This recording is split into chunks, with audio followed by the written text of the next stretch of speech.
You mentioned weekly. Is that the cadence that you feel it works well in this situation?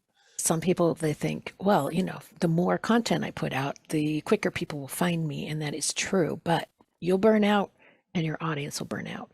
If you put out more content than your audience can consume and digest over that time period between podcasts, then they're going to burn out. They're not going to have time to keep up with you and all the other things they've got going on in their lives. Once a week, we found is the best cadence for that.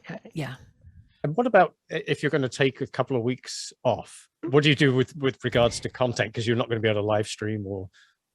Well, you have some choices there. You can either re-release something if you have a backlog of content that you want to bring something forward. Some podcasters do this. 3 years ago, I put out this really great content and I want to bring it forward because it's so important again. And they put a little front piece on it, and then they'll re-release it.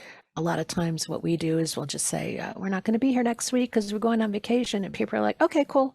Because they understand, they're Right. humans too. They go on vacation.